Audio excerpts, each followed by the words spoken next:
How are you? Is this working? It is working. How you doing? It's release day, and yeah, we're here in well, my newish studio, the one that I talked about on the stream for anyone that was watching during the pandemic. So welcome. I treated the whole room. It looks very white. It's all fabric walls, all the fancy stuff going on behind there. And we've now got a Cheyenne as well. My tech person. Let me just make this window bigger. Can I make this chat bigger? Chat settings, chat appearance, large. There we go.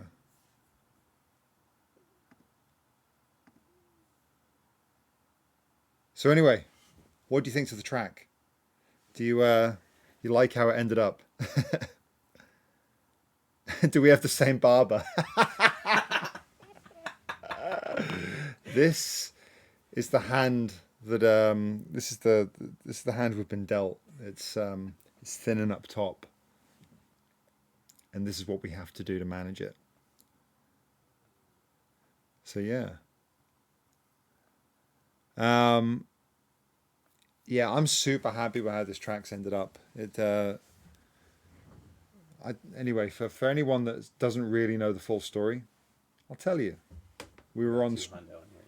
Cool. We were on stream. When was it?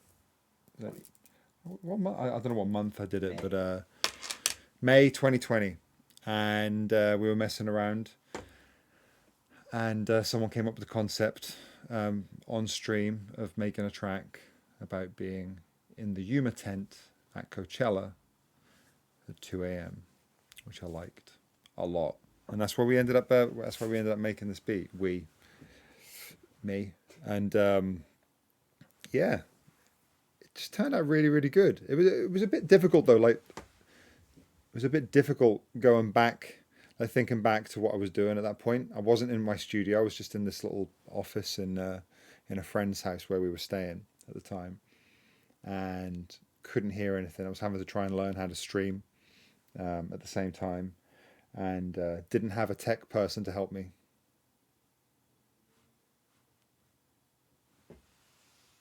Hey.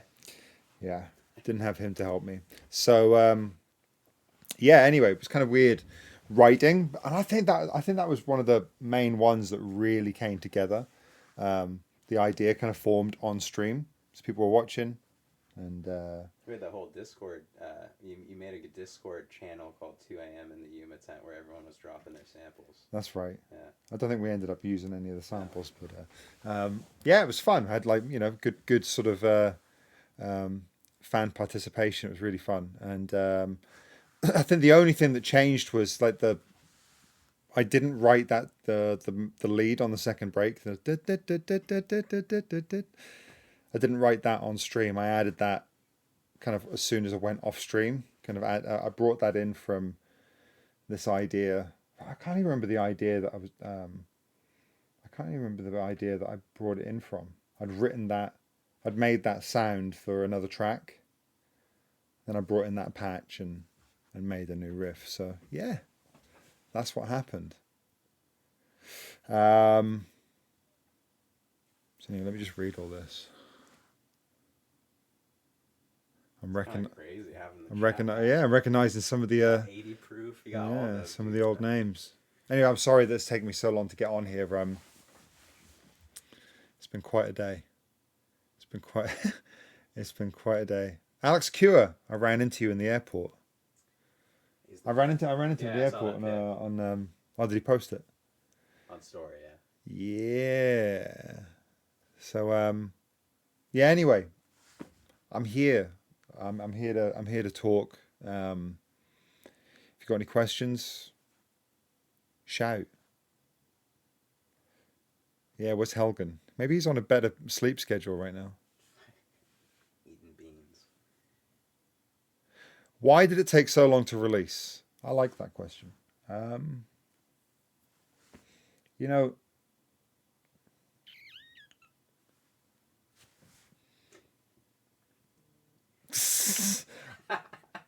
Why did it take so long to release it? I don't know. I'm not there. I'm not in a race to release everything. You know, how can I explain it? Like the only way I can put it is, you know, it's quite difficult touring a lot, producing a lot, and having the confidence that you're making really good exciting music that will captivate people. And like if I keep releasing stuff too quickly, then I don't have anything new and unreleased to play in my sets. I like to keep my sets, you know, I like to have tracks that other people don't have. So I'm not in a major panic to release it. I like testing them and making sure they sound as good as possible. This one sounds as good as possible. I hardly changed it from the demo from 2 years ago. I just mixed it a little bit better. Are we ever going to see that Gulag track? I've actually I kept that project in my you know the files. I have like a folder of tracks that I think, okay, there's something good in this that I want to work on, and I kept that one in there for a while, and I gave up on it. Kind of sounds it'll never get there, and it'll never get finished. Is the studio finished? Yeah, it is.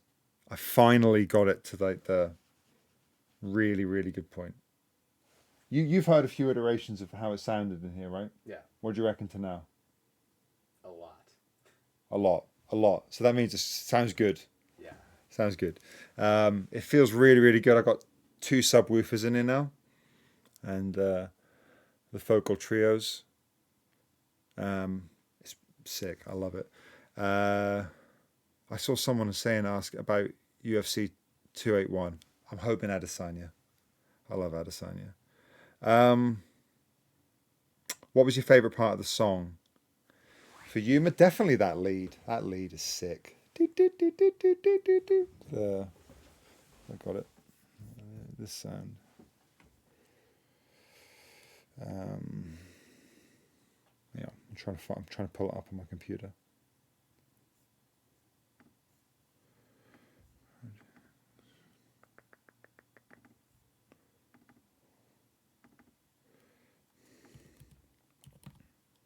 Would it be this one?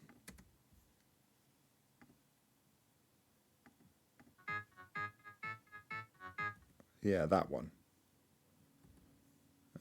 I haven't got that set up coming through the computer yet, but anyway, that quirky little lead, that's the best one for me. The vocal was written, we wrote that on another beat years ago. I can't even remember what that sounds like. So, In a Bloom and Turn Off the Lights, please. That's a mix that I do live. That's actually a really, really kind of difficult mix to do when I'm playing. Sometimes it doesn't sound quite as good as it did the gig before, but I do like doing that. I do like doing that mix. Our production stream's coming back in the future. I'd like to. I've got it all set up now, so I can do it. I just got to be in the mood to write something. But things have been going really good lately. I've been writing some good stuff. So play Call of Duty again. I play Call of Duty all the time, and my skill level has increased 0. I'm terrible. I'm really, really bad. I play with Manning, Feldman, Chris Lorenzo, Dante as well. I do both mouse and keyboard and controller. I'm just terrible at both. So, yeah. Can we get a studio tour? Yeah, I guess we could. Yeah, let's do it. I'm just going to have to move the webcam. So I kind of have. There we go. Let's do this. Well, this is a pretty cool feature.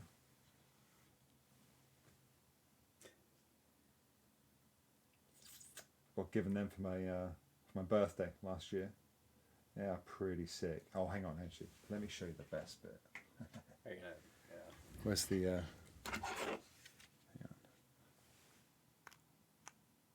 Hope it's pointing.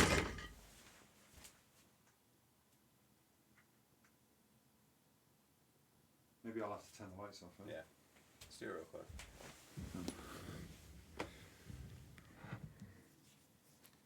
Hey Siri, turn off the studio lights. Yeah, that's fun. Here we go. Hopefully you can see it. Yeah, boy. I've got this stupid little this thing. Hey Siri, turn on the studio lights. Okay, the studio lights are on. I've got this little spaceman. It shoots out lasers. Makes like a night effect. Pretty cool. So I have that pointed at the is there someone at the front door? I can check. Yeah, so I have that pointed at the hands. And then what else have I got? So I've got all the CDJs over there. I've got old laptops. Pretty messy. I have a Rhodes, it's like a Rhodes piano. This actually looks really sick. Let me show you this one.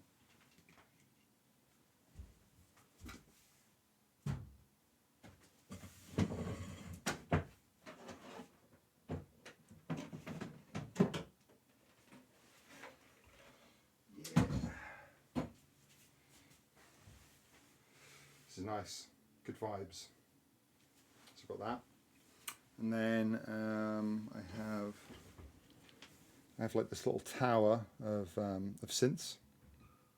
So got the MIDI controller down the MIDI what's it called? MIDI interface at the bottom. The Behringer Wasp, Innovation Base Station. The Syntrix synth, hardly used that thing. Roland drum machine. The Analog Solutions fuse box. That's some of the anti-up source we use that for. And then there's this. You guys know this one. That was a synth I made 400 with, hence the name. Really original with the names. What else? My laptop. Just a little keyboard. This is actually really powerful, this thing. Little key step. I like that a lot. Innovation Summit over here. Mood Grandmother. Got all my old speakers over in the corner. A guitar of Loz, Lorenzo's. Yeah, that's pretty much it. I've got some other stuff lying in the background. That's pretty much the main stuff. So yeah.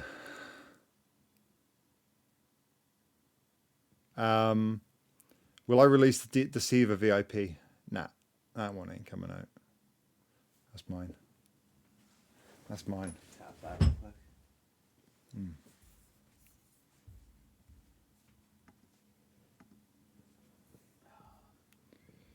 What's my laptop? It's the new app, but the fuck, what is it again? M1. Yeah, it's an M1 one, but it's the Apple M1 Max. Yeah, brilliant. Best laptop I've ever had in my life.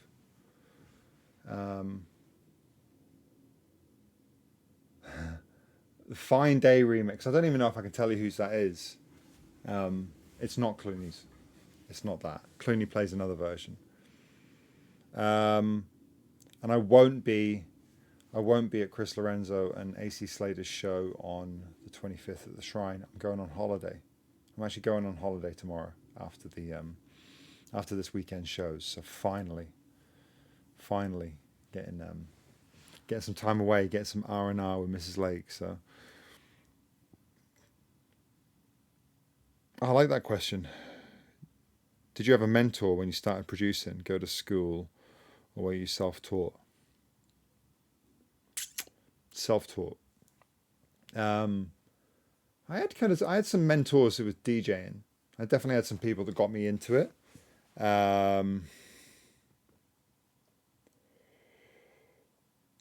Yeah, I'm still friends with all of them. So mentors. I didn't really have any. It was all self-taught. I was thinking about this the other day. How a lot of the stuff that I learned was through magazines. Future Music and Computer Music. They're still out now. They still run magazines every month. It was amazing. That's how I learned everything. That's how I learned about new equipment, what it could do, the reviews and everything. Yeah, it cost me a lot of money. That's where I spent all of my money.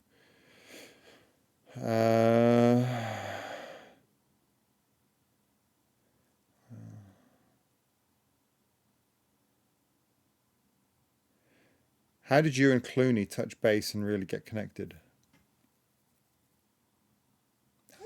How did I actually meet Dave? Would it be when he first started coming over and touring? Yeah, like Or we had I knew of his music. this was like I knew of his before music. Twitch. It was at the beginning of the pandemic. I Yeah. think we were talking. I actually can't remember exactly how we met. It was on. We were talking online for a while. He's also managed by. He's managed by the same management company as me. So, yeah, we got to know each other. I'm really good friends with his manager too. And then we put him on.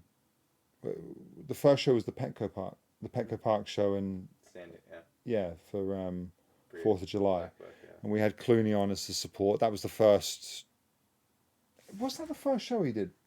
The first, like he had done a couple. There was some. There wasn't there some. There was something smaller that we did. No, he had before done that. a couple club runs. He did a couple club openings with you on that last tour you did in 2019. No, I don't think he did. Anyway, one of the first big shows that he did out in America was the Petco Park show on 4th of July 2020. 2021, sorry, and it was amazing. He killed it. And then he just went like this ever since that. So he's been doing that for ages. So he's great. He's amazing. I really like him. So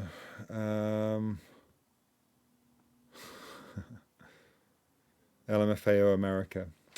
I can't forget that one because that girl, your girlfriend, she seemed pretty shocked that I was stood in front of her. LMFAO America said, Chris, we met in Sacramento. My boyfriend got your attention, but I blacked out that night. Can we retake our pic tomorrow at the block party? Got so much love and support for you, dude. Yeah, but like I said, I'm not that shocked that she blacked out. I love that photo. I saw the tag of the photo of me and her. That was pretty funny. The feel something. I should reopen that.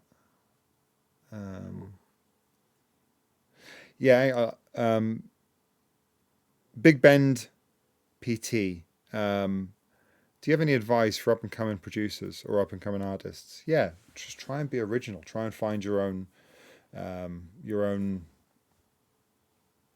X factor, the thing that makes you individual and separates you from me or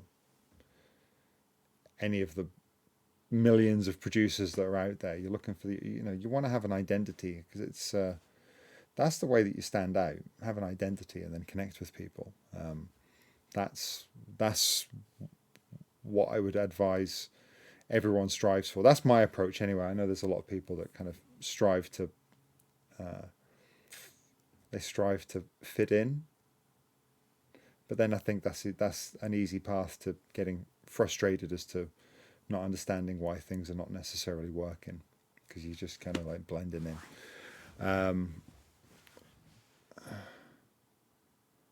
How do you stay so grounded? You never seem annoyed by fans. That's not true.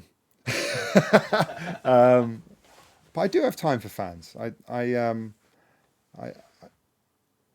know. I've kind of like kept a very similar sort of social group. I'm really close with my family. They're always like, they're always kind of, they're like my barometer for if I'm like veering off or if they notice anything's changing. Like my parents are always like, they're very perceptive on if my cat, like if anything's ever happened where they felt like my character was kind of like changing or shifting or anything. So, yeah, I don't know. I feel grounded. I just try not to. I don't know. It's weird. It's weird just thinking about it. It's just that's who I am. I enjoy interacting with fans. I'm thankful that people come up and turn, like, I'm thankful you guys are talking to me right now. I'm thankful that you guys are listening to me. I love the fact that I'm able to do. I can't even believe I'm doing this shit all the time. It's pretty fucked up. I'm so sad to be missing the proper New Year's Day, New Year's Eve in San Diego. You and everyone else on that lineup are incredible. Yeah, that lineup is incredible. I can't believe they pulled that event off. It's unbelievable. What did you think of Under Construction 2021, first show back from COVID? Yeah, that was wild. That was emotional. That was actually that was probably one of the most emotional shows I think I've ever been to. It was kind of it was like this whole immense sense of relief and excitement, and kind of like hope a little bit. I definitely saw way more people welling up and being emotional, having a lump in their throat, more than I've ever seen at any other show. It was amazing. I love it. I had chills. When we played. Why no Chris Lake at EDC Orlando? Well, it might be because you might be looking at a flyer from the wrong year. Because I am playing EDC Orlando. But I know you have to fucking squint on those posters. If you get like a magnifying glass out, you'll see me. Yeah, I'm playing. When am I playing? Am I playing the main stage? Yeah. Playing the main stage. You ain't missing me.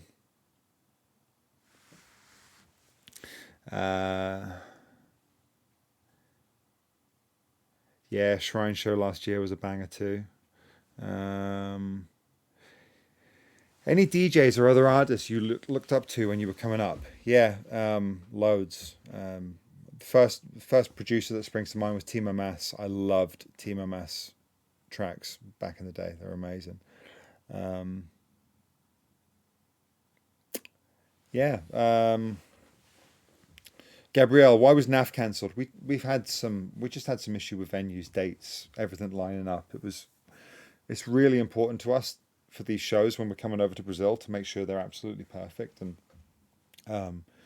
it wasn't looking like we were going to be able to do absolutely perfect the way that we wanted to do it, so we moved them. I'm sorry. I'm sorry that happened though.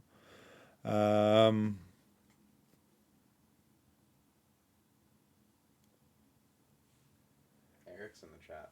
Eric's in the chat. Yeah, I see this. All right, Eric. Repping the new merch you designed. Look at this shit. This will be coming soon. Beautiful. It fits. Yeah. I'm not sure exactly when that's coming. But yeah. Friday. Huh? Black Friday. Black Friday. It's coming Black Friday. Yeah, there's some sick stuff. I think I just saw someone. Yeah, there's some links in the chat for merch for the Yuma release, which is also beautiful. So yeah, that's a great question. How do you become a Black Book VIP? Well, it's really quite simple, because it's quite simple. You need a Facebook account. That's probably the biggest sucky, the suckiest part of this, because Facebook. But Black Book VIPs is a Facebook group. private Facebook group. You've got to apply to get in there.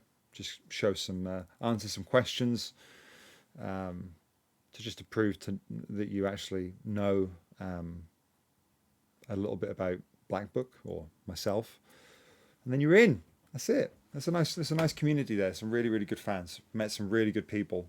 Yeah, exactly. Mike Swipe lost me at Facebook, but it works. So, am I performing at EDC Las Vegas? It's not announced yet, is it? So, when did they announce their lineup? Like, not for a minute. Yeah. So I don't know. I'll have to wait. I'll see. If I'm on the flyer, then I'll be playing. Yeah. Any special merch at the San Francisco show? Yeah. We have the puffer jacket. So it's honestly we really want to make good stuff. We don't want to make stuff that's like throwaway. So it's not, merch is not always as cheap, but it's good. It's good shit. So I appreciate anyone that buys this stuff. So we've got the puffer jacket, and then we've got the t-shirt as well, right? Puff print t-shirt. Yeah, the puff print t-shirt. Really, really cool. So yeah. Bring the mushroom shirts back there. Yeah, they were tight. Have we got a link for the Black Book VIPs? Yeah, I can put it in here. Yeah, let's put a link up in the chat. We actually just hit 5K yesterday too. Which is Yeah, and shout out to Jessica. She's in the chat. Jessica Lake. She's the moderator. She's the moderator for the Black Book VIP. She's a darling. What else? How is it working with Green Velvet on Deceiver? Amazing and different. Different because there's a video online. Look at the video online. That's how we worked together on that track. So pretty special. Pretty special little story behind the song. We wrote the vocal on Holy Ship. I'm not sure what year. 2018. Yeah, we have a whole video on it too. Yeah, it was. I think it was 2018. So yeah, I wish it was the M1 laptop because we would have got a better recording because that was the. Do you remember on the stream the fan noise that I'd have off the laptop? It sucked. These new M1s, beautiful. If only Apple would sponsor me because I love talking about how good these laptops are.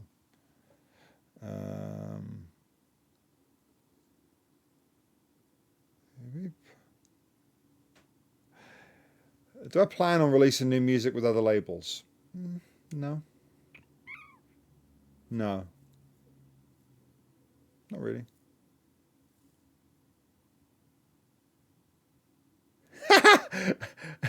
Aegon. Misty Beach. All right, so Eric, I don't know if Eric's still in here. So Eric's my tour manager. And Misty Beach says, I was sad the Edmonton Bombfest turnout for you was so bad, but seeing your Shambhala set was awesome and the Yuma fits the pagoda vibe so well. So that show was really funny. For the last 4, maybe even pushing for 5 years, I've hardly had a bad show at all. Hardly a bad show at all. But that one in Edmonton turned out to be a bit of a stinker. It was all going fine. What was I playing? I think I was playing a 2-hour set, and It was all going fine for probably like the first 30-45 minutes. Then Rez went on the other stage, and I got majorly rezzed. I got really, really rezzed. I watched as so much of the crowd fucked off and left me, and it was actually really humbling. It was nice. It was turned to Eric and was like, you know what? This is what I get. I've had a really unbelievably good run of this. I've had unbelievable crowds in front of me, and I needed one of these to bring me back down to earth. So yeah. Anyway, I got rezzed, and what makes this even worse? What makes this even worse? Clip this shit. Send it to him. We have the same agent. For Rez and myself, we have the same agent, and he put us on at the same time. It's a big no-no. Cody, you fucked up. You fucked up. You caused this. Nah. Best agent on the planet. Was. But yeah, it was pretty funny. It was pretty funny.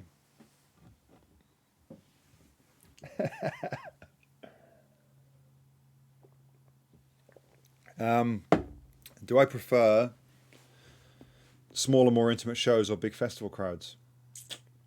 I don't know. It depends. It depends. It doesn't really matter about the size of the crowd. It depends about the people that are in the crowd. You know, it's if they bring the right vibe. Honestly, the best, you can have the best shows at an event with 100 people, or you can have the best event with 10,000 people. It just depends on the people that turn up. It's a flip of the coin. So one of the best, most memorable shows I remember, I turned up years ago, and I turned up to Brisbane, I think. This must have been 10, 12 years ago. Turned up, and the club was like, it was dead. There's just no one had turned up to see me play. I just travelled so long. I travelled so long for this gig, and there was myself and my wife. We'd travelled and turned up to the gig, and there was maybe 15 people there, and I don't know. In situations like that, sometimes you'd be like, honestly, this might be better. I just don't even play. Or sometimes some people will say, it's just not. We'll pull the show. But I decided to play, and I played for hours. And there was just such a small crowd there. It was maybe more than 15. It was maybe 30 or 40. It was really, really small. But I ended up playing for hours. And the staff were really into it. The staff were asking me to keep playing. So I just kept playing. It's the best vibe. I loved it. They were good people. It was the smallest crowd with good people. So yeah, I enjoyed it. It doesn't have to be the biggest. It doesn't have to be the biggest crowd. Yeah,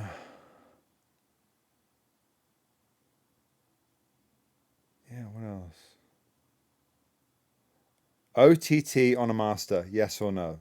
Absolutely not. That is a fucking terrible idea.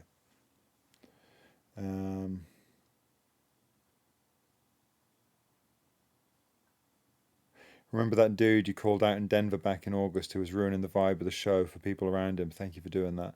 Yeah, there was just this kind of horrible vibe going on at the front. I don't mind people like being rowdy if they're kind of. It's okay if people being rowdy if there's like the people around them are okay with that. You can tell that it's not really causing a problem if people are vibing from people being rowdy. There was these kids. There were definitely younger kids that were they were like trying to mosh pit. They're trying to do a mosh pit. Aggressive. And they were getting really aggressive. And there was these girls at the front on the rail that I could see were getting like they were getting uncomfortable because they were getting pushed against the barrier. So that's why I got on the microphone and called the guy a bit of a cunt and told him to calm down. So yeah.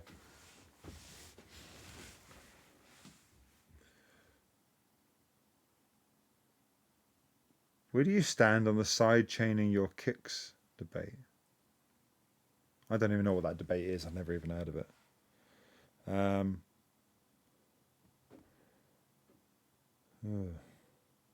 That's not good, getting punched at a concert in the front.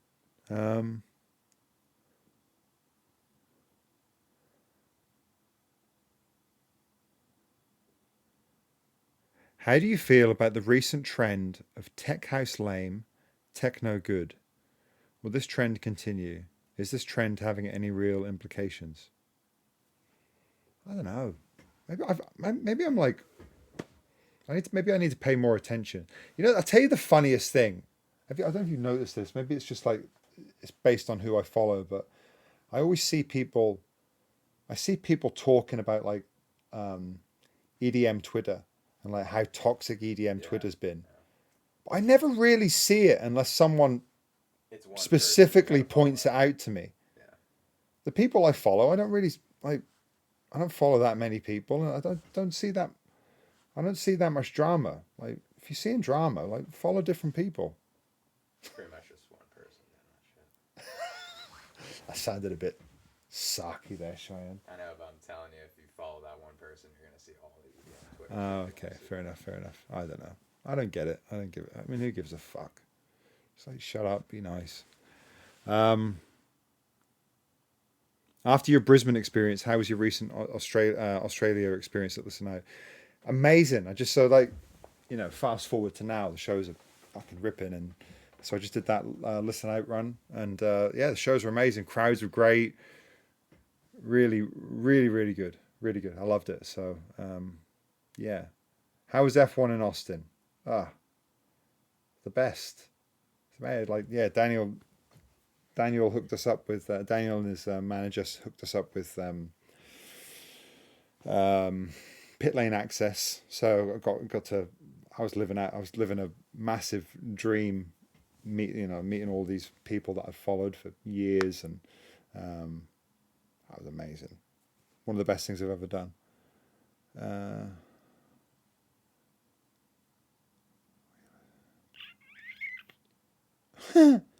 Life lessons with Daddy Lake. What does that mean? Oh, you mean Ruben? I'm 80 proof. What do you mean? Oh, you mean Ruben? Get some water.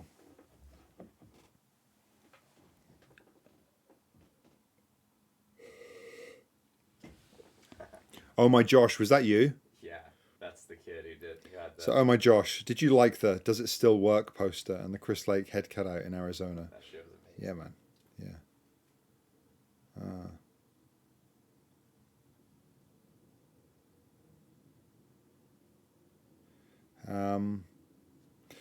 All right, so I'm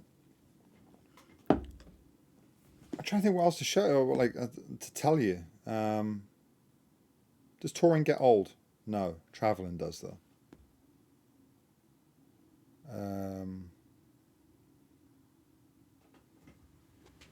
Yeah, I see. Sorry, I've skimmed over some of these things. You're asking about Anti-Up. We're nearly there. We've been nearly there for ages. Me and Loz are massively dysfunctional. It's pretty much done, but it's not fully done. We have a certain amount of tracks that we have to submit for the album, and we are kind of like we're short by 2, so almost there. And we work so slow. But we were in the studio yesterday. Marriott or Hilton? Probably Marriott. Hilton's nice. Yeah. Yeah, album has at least 2 tracks, absolutely. What's my favourite genres and artists outside of dance music? I don't listen to loads of other music, but whenever it is, it's always chill stuff. I like listening to the more chill side of things. Yeah. I'm trying to think of specific artists. I don't know. I just yeah, I am a fan of Kate Tronada. I do like Kate Tronada. So yeah, I'm trying to think what other news I can give you. I was in the studio with Rebuke last week. That was fun. So you might see that ID popping up soon. It's gnarly.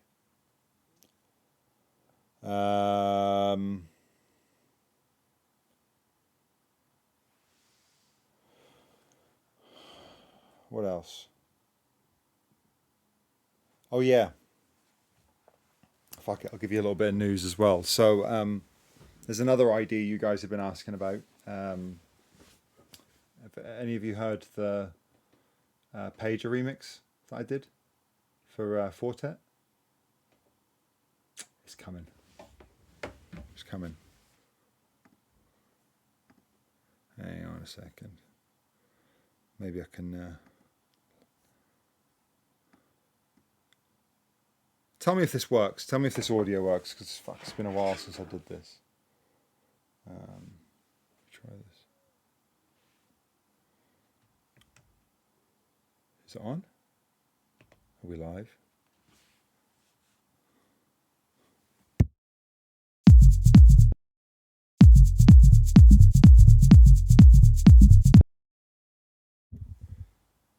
Did that work?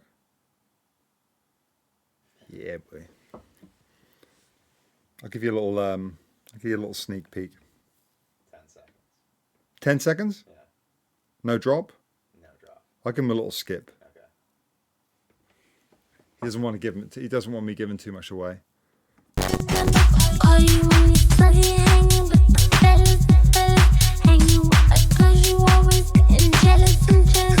I was with you when you didn't have no fellas, hanging at the crib, chilling with your mama, making promises, looking at your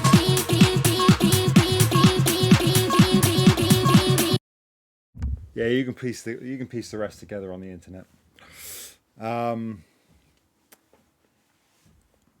That's coming soon. Next week. Bruh. What? You really just tell them when it's coming out. All right, I was meant to say that. Oh my god. Delete that. Delete that. It's not coming out. Oh my god. That was the one thing we weren't supposed to fucking say on stream. And it's even in front of you on a big piece of paper. Don't say the date. Oh my god. It's literally right in Well, front fuck of you. it. Don't say They're the being date. nice. They're being nice. I Let them know. be. Oh my god. Let them be. Let them be.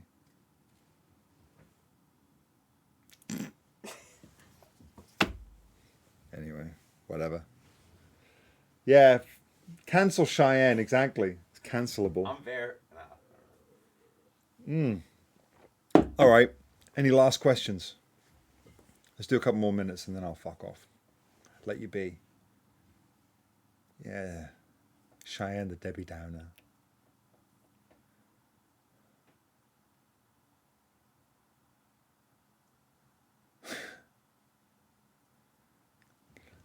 Only one holy ship set. That's a good comment. Yeah, I don't think I'm going to be there for the whole time. So that's just the way it worked out. I've definitely done a lot of holy ship sets in my time. When am I back to the UK? Touring, I'm not sure. I'm actually going to be back there in a couple of weeks though.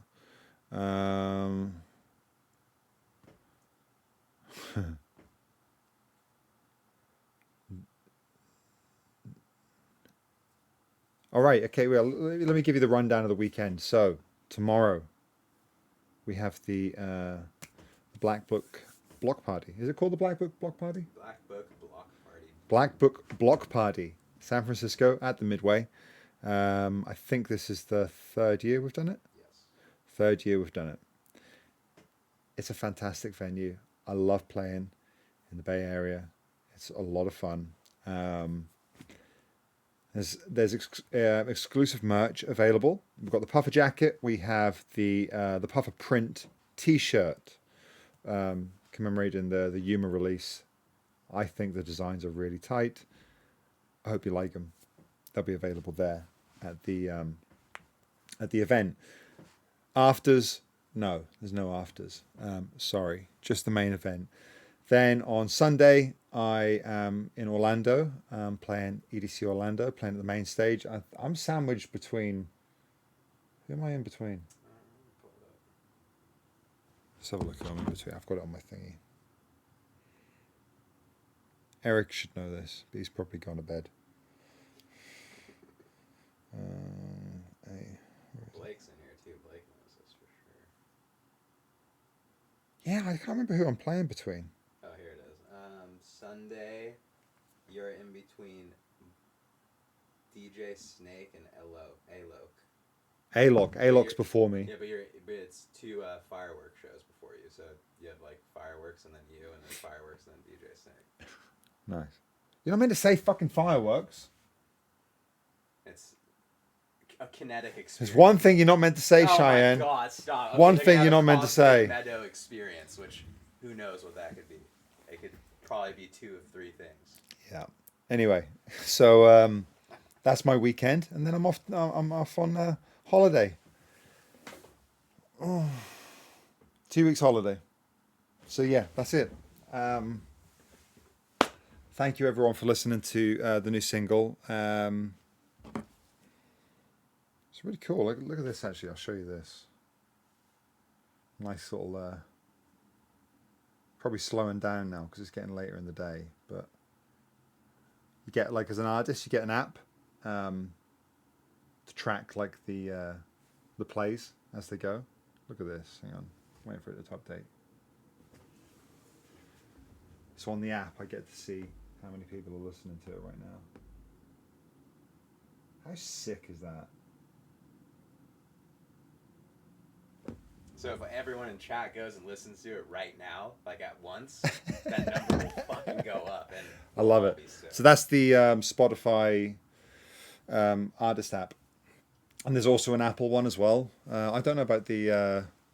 I don't know if Amazon or anything has it. I'm not sure. They're the only 2 that I have on my phone. So yeah, it's pretty crazy. Pretty crazy having that many people listening to the track. So yeah, it's exciting. We'll do this again. I've got it all set up. Got the mic. Everything. You can see we've got Ableton up. Cameras. Stream Deck. Cameras. Ableton.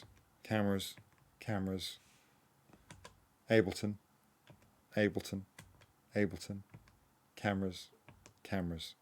I'm off. See you soon. Thank you.